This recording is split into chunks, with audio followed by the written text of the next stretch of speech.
कोटि देशवासी आने वाली सदियों तक माफ नहीं करेंगे। आदरणीय सभापति जी, 131 साल पहले, 131 ईयर पहले स्वामी विवेकानंद जी ने शिकागो में कहा था, मुझे गर्व है कि मैं उस धर्म से आता हूं जिसने पूरी दुनिया को सहिष्णुता और वैश्विक स्वीकृति सिखाई है। 131 साल पहले हिंदू धर्म के लिए विवेकानंद जी ने अमेरिका के शिकागो में दुनिया के दिग्गजों के सामने कहा था। आदरणीय सभापति जी, हिंदू सहनशील है, हिंदू अपनत्व को लेकर के जीने वाला समूह है। इसी कारण भारत का लोकतंत्र, भारत की इतनी विविधताएं, उसका वैविध्य की विराटता आज उसी के कारण पनपी है और पनप रही है। आदरणीय सभापति जी, गंभीर बात है कि आज हिंदुओं पर झूठा आरोप लगाने की साजिश हो रही है, गंभीर षड्यंत्र हो रहा है।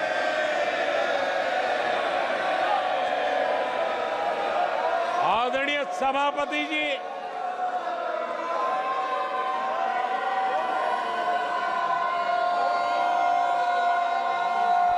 आदरणीय सभापति जी,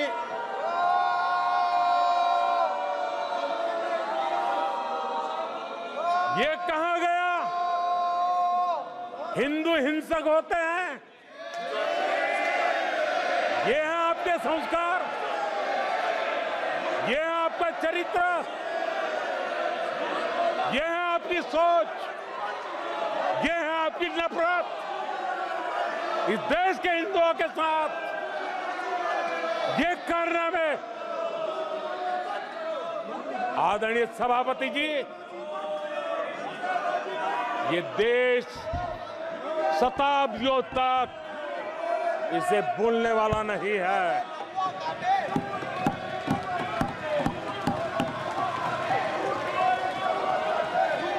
कुछ दिन पहले हिंदुओं में जो शक्ति की कल्पना है, उसके विनाश की घोषणा की गई थी। आप किस शक्ति की विनाश की बात करते हैं?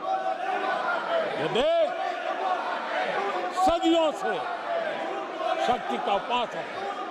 ये मेरा बंगाल मां दुर्गा की पूजा करता है, शक्ति की उपासना करता है। ये बंगाल मां काली की उपासना करता है, समर्पित भाव से करता है। आप उस शक्ति के विनाश की बातें करते हो। ये वो लोग हैं जिन्होंने हिंदू आतंकवाद ये शब्द गढ़ने की कोशिश की थी।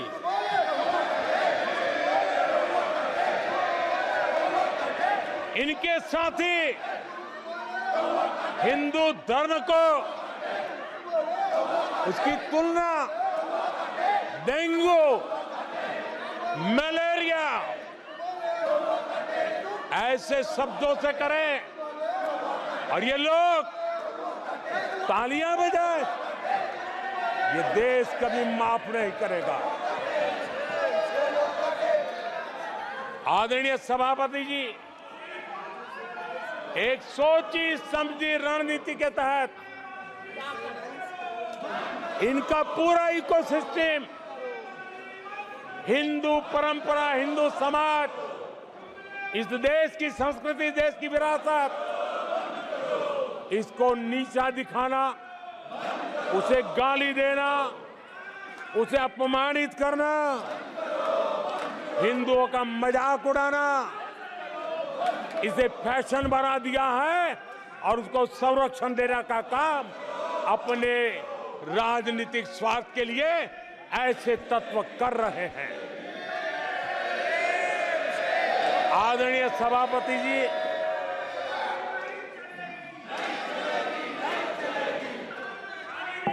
माननीय सदस्य प्लीज। आदरणीय सभापति जी, हम बचपन से सीखते हुए आए हैं, गांव का हो, शहर का हो, गरीब हो, अमीर हो, इस देश का हर बच्चा ये जानता है ईश्वर का हर रूप, आदरणीय सभापति जी, ईश्वर का हर रूप दर्शन के लिए होता है। ईश्वर का कोई भी रूप निजी स्वार्थ के लिए, प्रदर्शन के लिए नहीं होता है। जिसके दर्शन होते हैं उसके प्रदर्शन नहीं होते हैं। आदरणीय सभापति जी, हमारे देवी देवताओं का अपमान 140 करोड़ देशवासियों के दिलों को गहरी चोट पहुंचा रहा है।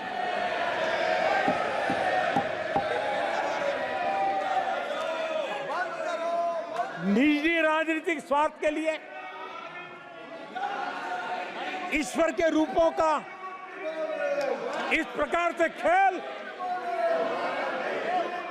आदरणीय सभापति जी, ये देश कैसे माफ कर सकता है? आदरणीय सभापति जी, सदन के कल के दृश्यों को देख करके अब हिंदू समाज को भी सोचना होगा,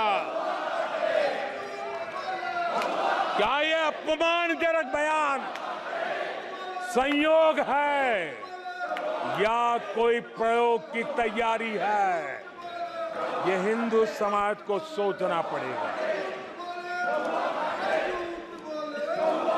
आदरणीय सभापति जी, हमारी सेनाएं देश का अभिमान है। सारे देश को उनके साहस और हमारी सेना की वीरता पर गर्व है। और आज सारा देश देख रहा है हमारी सेनाएं, हमारा डिफेंस सेक्टर आजादी के बाद इतने सालों में जितना नहीं हुआ, इतने रिफॉर्म हो रहे हैं। हमारी सेना को आधुनिक बनाया जा रहा है। हर चुनौती को हमारी सेना मुंह तोड़ जवाब दे सके, इसलिए युद्ध के सामर्थ्य वाली सेना बनाने के लिए हम भरपूर प्रयास कर रहे हैं, रिफॉर्म कर रहे हैं, कदम उठा रहे हैं, देश की सुरक्षा का मकसद लेकर के। बीते कुछ सालों में बहुत सारी चीजें बदली है। सीडीएस का पद बनने के बाद इंटीग्रेशन और सशक्त हुआ है। आदरणीय सभापति जी, हमारी सशस्त्र सेनाओं के बीच उनके सहयोग से जो लंबे समय से युद्ध शास्त्र के निष्णातों का मत था कि भारत में थिएटर कमांड जरूरी है, आज मैं संतोष के साथ कह सकता हूं कि सीडीएस व्यवस्था बनने के बाद देश में सुरक्षा के लिए जरूरी थिएटर कमांड की दिशा में प्रगति हो रही है। आदरणीय सभापति जी, आत्म आत्मनिर्भर भारत, उसमें हमारी सेना को आत्मनिर्भर बनाना, उसकी भी बहुत बड़ी महत्वपूर्ण भूमिका निभाई जा रही है। हमारी देश की सेना युवा होनी चाहिए। सेना दुश्मनों के दांत खट्टे करने के लिए होती है। हमें हमारे युवाओं पर भरोसा होना चाहिए। सेना में युवाओं की ताकत बढ़ानी चाहिए और इसलिए हम लगातार युद्ध योग्य सेना बनाने के लिए रिफॉर्म कर रहे हैं। समय पर रिफॉर्म न करने के कारण हमारी सेना का बहुत नुकसान हुआ है, लेकिन ये सार्वजनिक बातें कहने योग्य नहीं होने के कारण मैं मेरे मुंह को ताला लगा करके बैठा हूं। आदरणीय सभापति जी, देश की सुरक्षा एक गंभीर मसला होता है।